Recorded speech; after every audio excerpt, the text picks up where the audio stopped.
Descobri por acaso que minha terapeuta, aquela em quem eu confiava de olhos fechados para segredos que eu nem ousava contar à família, havia instalado câmeras escondidas na sala onde eu derramava cada medo e cada angústia, e ao confrontá-la, troquei meu mundo de apoio por um pesadelo de superexposição em um grupo secreto de colegas sedentos por detalhes íntimos. Eu me lembro do dia em que marquei minha primeira sessão com a doutora Helena como se fosse ontem. Era uma manhã fria de terça-feira, e eu sentia o peso de noites mal dormidas. O travesseiro guardava impresso o formato da minha testa franzida.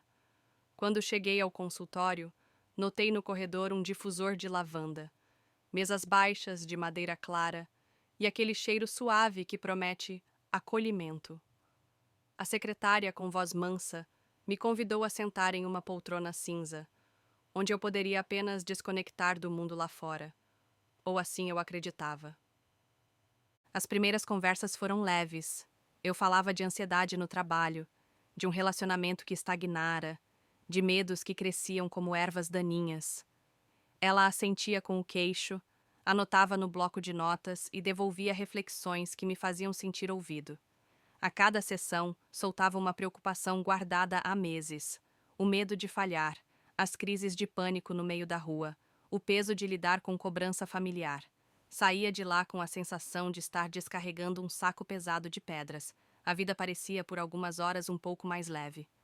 Com o passar dos meses, criei uma rotina quase cerimonial. Na sexta-feira, depois de encerrar o expediente, eu dirigia pelas avenidas engarrafadas, com as luzes alaranjadas do entardecer entrando pelo para-brisa. No caminho, comprava um café preto sem açúcar e me lembrava de respirar fundo antes de entrar no prédio discreto na Rua das Flores.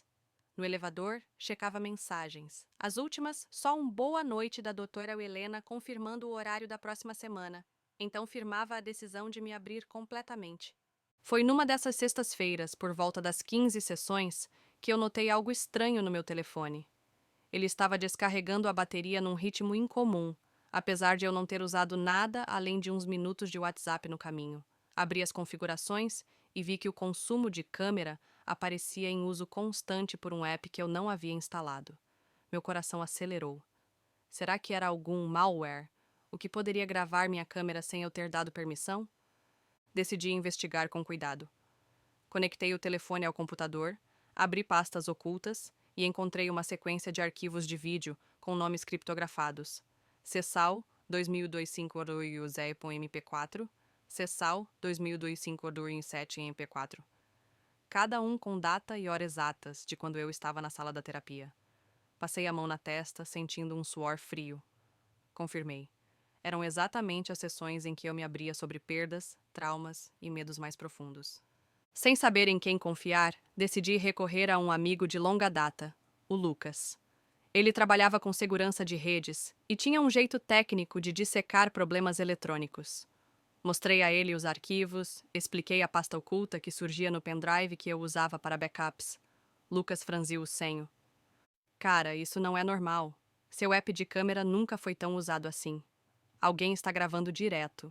Precisamos tirar esses arquivos antes que desapareçam. Enquanto Lucas verificava o código-fonte de um suposto APK malicioso, eu sentia o peito apertar. Cada gravação mostrava meu rosto ansioso, tentando me recompor para falar sobre finanças bagunçadas, a discussão impiedosa com meus pais, o medo de não conseguir pagar o aluguel no mês seguinte. Tudo ali, gravado sem minha permissão. A primeira atitude foi voltar ao consultório antes da sessão marcada. Fingi que algo urgente havia surgido e pedi para adiantar o horário. Quando me sentei diante dela, o coração batia na garganta. Doutora Helena, comecei, com voz trêmula.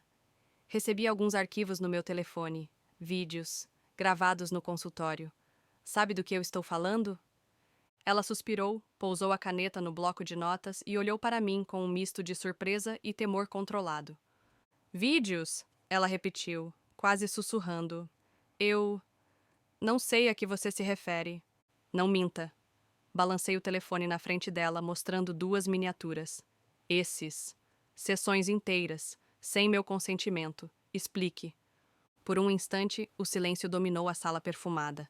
A doutora Helena fechou os olhos e apertou as pontas dos dedos. Quando voltou a me encarar, a voz dela soou fria. Eu instalei câmeras para melhorar minha técnica.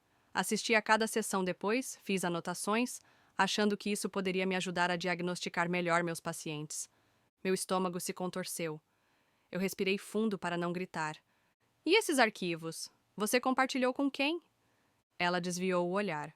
Um segundo de hesitação foi o suficiente para eu agarrar meu telefone e correr até a porta, sem olhar para trás. Saí em disparada pelo corredor, o peso de cada segredo roubado martelando minha mente.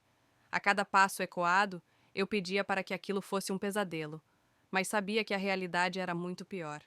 Eu confiara meus medos a alguém que, por trás do jaleco branco e das palavras acolhedoras, vendia meu sofrimento como se fosse mercadoria. Decidi agir com calma. Levei todo o material que Lucas recuperou até a delegacia de polícia. O delegado ouviu meu relato com ceticismo em alguns momentos, mas não pôde negar a evidência dos arquivos. Registrou o boletim de ocorrência, pediu perícia, solicitou o sigilo das gravações. Eu saí de lá com uma sensação de alívio misturado a um vazio profundo. Pensei que bastaria denunciar para encerrar o pesadelo. Ledo engano. Poucas semanas depois, recebi a primeira notificação em um fórum obscuro da internet. Alguém havia compartilhado trechos das minhas sessões, editados e legados em um servidor anônimo. A descrição dizia: "Vejo o homem que se acha forte chorar na frente da terapeuta." Meu nome não aparecia, mas a voz inconfundível revelava tudo. Aquilo se espalhou por grupos de WhatsApp, por blogs sensacionalistas de autoajuda sem escrúpulos. Eu me tornei alvo de piadas e julgamentos anônimos. No trabalho, a tensão cresceu. Alguns colegas cochichavam quando eu passava pelos corredores. O gerente me chamou para uma conversa em sua sala, apontando preocupações sobre meu perfil emocional instável. A cada proposta de promoção, eu via as reações de pena disfarçada.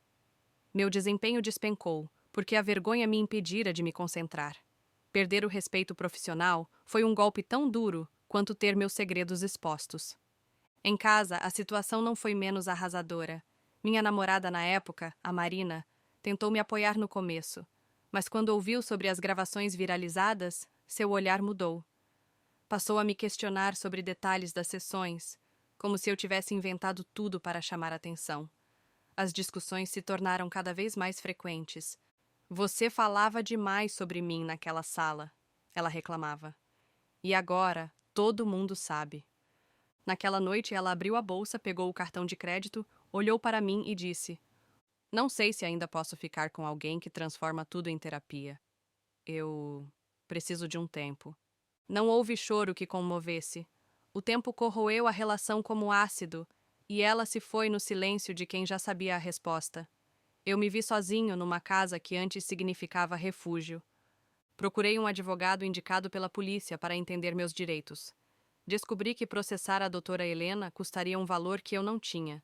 Os prazos se alongavam, as audiências se acumulavam, os desembolsos bancários me lembravam de cada sessão vendida sem permissão. O processo virou um calvário burocrático. Para tentar recomeçar, aluguei um apartamento menor em outro bairro. Carreguei comigo apenas caixas com o estritamente necessário: roupas, documentos, a coleção de discos de vinil que me mantivera são durante as crises. Eu precisava de um lugar em que ninguém soubesse minha história. Instalei fechaduras reforçadas, troquei senhas, desliguei a câmera do notebook sempre que entrava em alguma conversa. Mas o rastro da exposição era implacável. Em aplicativos de relacionamento, apareciam capturas de tela de frases minhas em sessões. Em fóruns sobre terapia tóxica, falavam de mim como exemplo de quem confiou demais. A humilhação rodopiava na internet, anônima e impiedosa, e me fazia sentir que cada passo rumo à normalidade era vigiado. O que restava, então? Eu acordava cada dia pensando em como seria possível curar uma ferida aberta pela invasão que deixou meus piores temores: financeiros, emocionais, íntimos, expostos ao escárnio coletivo. A lição que me sobrou, amarga, foi a de que nem todo terapeuta veste o jaleco do cuidado. Alguns vestem o uniforme da exploração. Hoje, 1 ano e meio desde a descoberta, mantenho a consulta psiquiátrica, mas sem ceder segredos íntimos.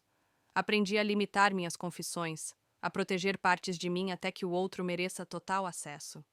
Criei barreiras emocionais que talvez sejam difíceis de desmantelar, mas que me garantem um mínimo de privacidade. Se eu pudesse resumir essa história em uma frase de alerta, diria: cuidado com quem você chama de confidente profissional. Às vezes, o monstro está sentado atrás da cadeira de couro e anotando cada lágrima que vocês derramam.